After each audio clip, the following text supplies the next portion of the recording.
সকালে অনেক সময় উঠতে লেট হয়ে যায়, হাতে সময়ও থাকে না। অফিস অথবা বাচ্চাদের টিফিনে বক্সে কি দিব এটা নিয়ে সবসময় ঝামেলা থাকে। তো ঝটপট যদি আমরা পাউরুটি দিয়ে এই ২ টা স্যান্ডউইচ তৈরি করতে পারি তাহলে তো হাসব্যান্ড থেকে শুরু করে বাচ্চারা সকালে অনেক বেশি খুশি হবে। তো welcome to my new blog.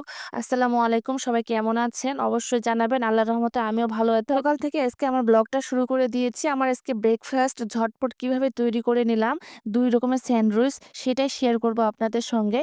তো এটা বাচ্চাদের টিফিনে অথবা বিকেলের নাস্তা অথবা সকালে ব্রেকফাস্টটা তৈরি করে নিতে পারেন একদম ঝামেলাবিহীনভাবে। ১ম এ আমি চুলোতে আ একটা ননস্টিক প্যান নিয়েছি। এখানে বাটার দিয়েছি পরিমাণ মতো। বাটারটা খুব ভালোভাবে গলিয়ে আসলে এখানে গোলানো ডিম দিয়েছি। ডিমের মধ্যে আমি কাঁচা মরিচ ও লবণ দিয়ে ভালোভাবে গুলিয়ে নিয়েছিলাম। সেটা দেওয়ার পর ব্রেডটা দিয়েছি। দিয়ে আমি এইভাবে উল্টিয়ে এখানে টমেটো সস দিয়েছি।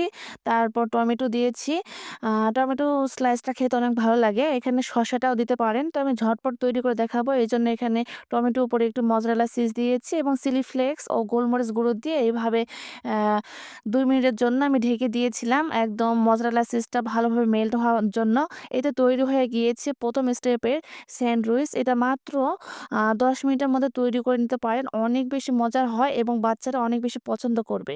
খেতেও অনেক বেশি মজার। তারপর চলে গেলাম পরবর্তী স্টেপে। এখানে আমি আরেকভাবে দেখাবো স্যান্ডউইচ কিভাবে তৈরি করেছি। এখানে কোনো মোজারেলা চিজ ব্যবহার করব না। একদম নরমাল ভাবে দেখানোর চেষ্টা করব। ১ম এ আমি একটা ফ্রাই প্যান নিয়েছি। তারপরে এখানে আবারও বাটার দিয়েছি। বাটারটা খুব ভালোভাবে মেল্ট হয়ে আসলে ২ টা পাউরুটি স্লাইস দিব।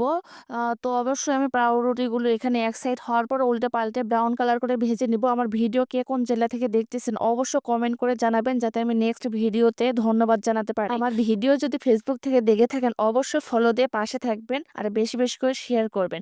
এই তো আমি পাউরুটিগুলো খুব ব্রাউন কালার করে ভেজে নিয়েছি। তারপরে একটার উপর আরেকটা দিয়েছি।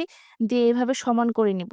তো এখানে আমি আগে থেকে গরম করা তরল দুধ দিয়েছি পরিমাণ মতো। আর দুধটা অবশ্যই অল্প, অল্প করে দিতে হবে যাতে বেশি না পড়ে তাহলে একদম পাউরুটিগুলো ভেঙে যাবে। এই তো আমি দেওয়ার পর এক সাইড খুব ভালোভাবে আমি ফ্রাই করে নিব। তারপর আরেক সাইড স্প্যাচুলার সাহায্যে খুব সাবধানতার সাথে এভাবে উল্টিয়ে দিব।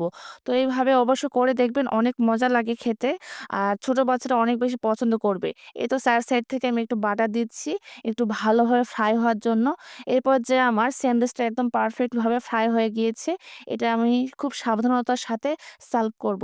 তো ঝটপট তৈরি হয়ে গেল ২ রকমের ভিন্ন স্বাদের স্যান্ডউইচ। এটা সকালের নাস্তায় অথবা বাচ্চাদের টিফিনে ঝটপট তৈরি করে দিতে পারেন মাত্র ১৫ থেকে ২০ মিনিটের মধ্যে। এত বেশি মজার হয় যে বাচ্চারা টিফিন বক্স ফাঁকা নিয়ে আসবে। আর আমার কোন স্যান্ডউইচটা আপনাদের কাছে ভালো লেগেছে অবশ্যই কমেন্ট করে জানাবেন। রেস্টুরেন্টে না গিয়ে খুব সহজে স্বাস্থ্যকরভাবে বাসায় তৈরি করে নিতে পারেন এইরকম স্যান্ডউইচ। আর যদি ভালো লাগে আমার ব্লগ অবশ্যই শেয়ার করবেন, পাশে থাকবেন। আজকের মতো আল্লাহ হাফেজ।